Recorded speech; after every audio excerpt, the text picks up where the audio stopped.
নমস্কার বন্ধুরা, কেমন আছো সবাই? আশা করি তোমরা যে যেখানে আছো সুস্থ আছো, ভালো আছো।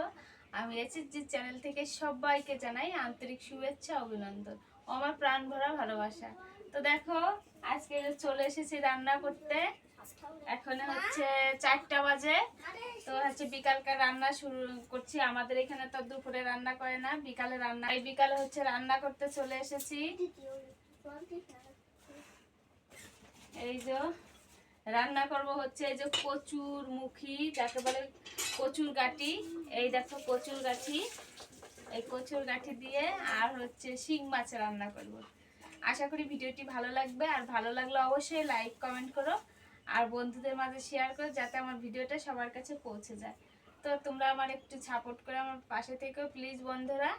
তো দেখো এই যে ভাত কিন্তু আমাদের উতরাই গেছে, মাটির চুলার ভাত। দেখো উত্তরটা কেমন দেখা যাচ্ছে।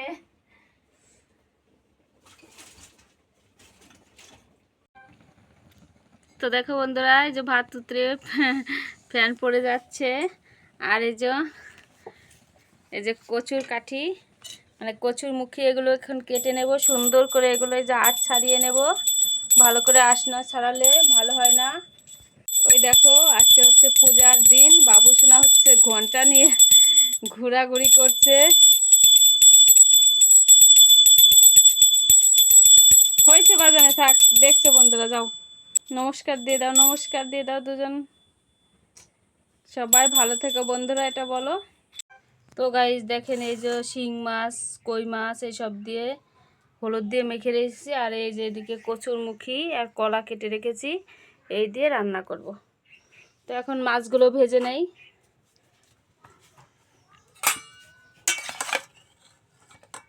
এই যে মাছগুলো এখন চুলায় দিয়ে দেবো।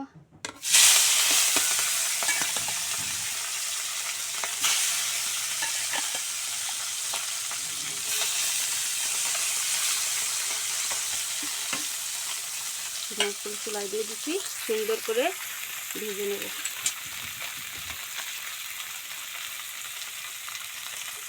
শিং মাছ কিন্তু ভেজে খুব উপকারী। শিং মাছের যে দেখা যায় যে কালা অংশটা, এটাই হচ্ছে পুষ্টি, কিন্তু আপনারা ওটা ঘষে ফেলবেন না। ওটা হচ্ছে গরম জল দিয়ে লবণ দিয়ে সুন্দর করে কষলে মানে উপরকার যে একটা ময়লা থাকে তোয়ালের মতন বের হয়, ওটা ফেলে দেবেন। মাছগুলো আমি সুন্দর করে ভেজে নেব। দেশি মাছের স্বাদই অন্যরকম।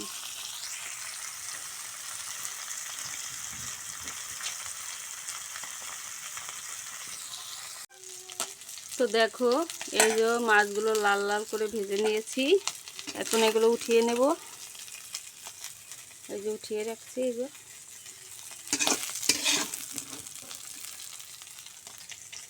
এই দেখো, এই যে মাছগুলো উঠিয়ে নিয়েছি। এই যে সুন্দর দেখা যাচ্ছে, তাই না গো বন্ধুরা? দেশি মাছের স্বাদই অন্যরকম। এটা সার ওষুধ দেওয়া না, আর এই মাছ অনেকটাই উপকারী।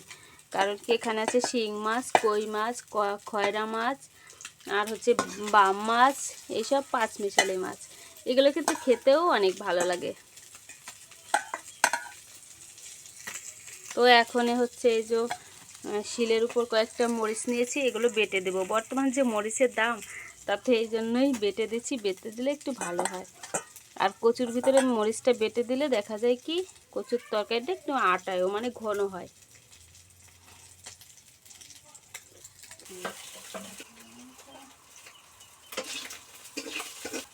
এই যে দেখো গাইস, এই যে মরিচ কটা শিলে বেটে নিচ্ছি।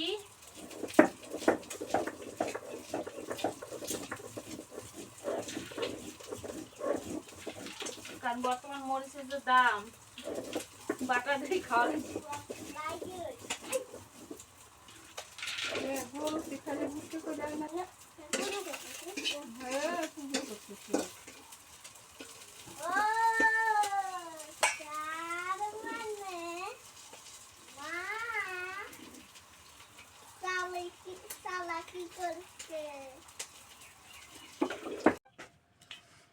তো গাইস এই দেখো, তেল দিয়ে দিছি, তেল দিয়ে দিলাম।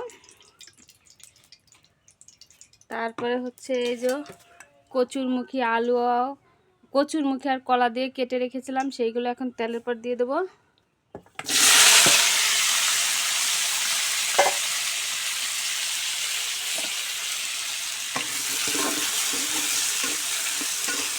সুন্দর করে নেড়ে চেড়ে নেব।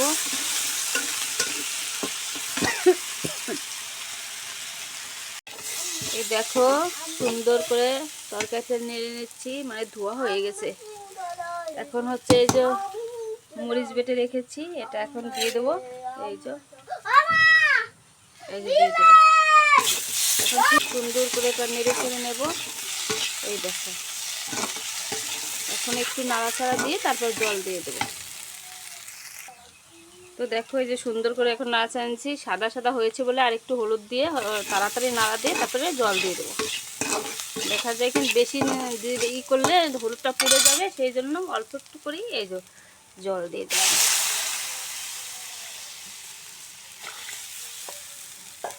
জলটা দিয়ে এই যে জলটা দিয়ে দিয়েছি, এখন এটা জ্বালিয়ে নেব।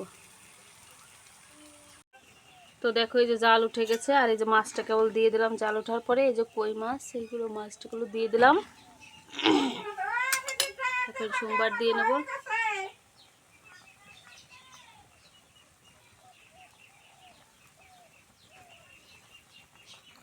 তো দেখো গাইস এই যে তরকারিটা তেলের পর দিয়ে দিয়েছি, আগুনটা সেতে গেছে। মানে মাটির চুলায় রান্না করতে গেলে আগুনে একদমই পুড়ে যাওয়ার মতন হয়ে যায়। এখন হচ্ছে এই যে সস, জিরে আর গুঁড়া সস বেটে দিয়েছি, কারণ গুঁড়া সস যদি দেখা যায় দেশি মাছের ভিতরে দেওয়া যায় তাহলে অনেকটাই টেস্টি হয়, তাই এগুলো এখন বাটবো তারপরে দিয়ে দেবো। তো দেখো এই যে হচ্ছে সস বাটা আর এই জিরা বাটাটুক দিয়ে দিলাম। আর এই দেখো তরকারি কালারটা কেমন হয়েছে অবশ্যই জানিও। দেশি মাছের তরকারি, কলা আর কচুরমুখী দিয়ে রান্নাটা কিন্তু সেই হয়েছে বন্ধুরা। এই দেখো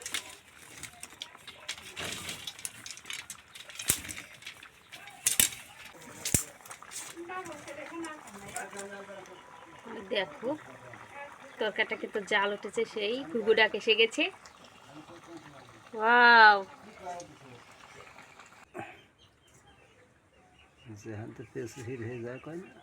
তো দেখো বন্ধুরা এই যে তরকারিটা ঢেলে নিচ্ছি।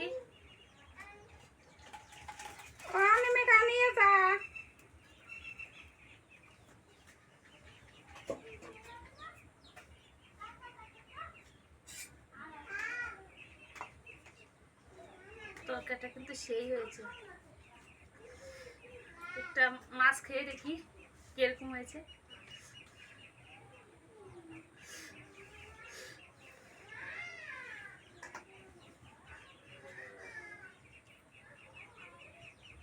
অনেক সুন্দর হয়েছে, ভালো হয়েছে। তরকারিটা সুন্দর হয়েছে।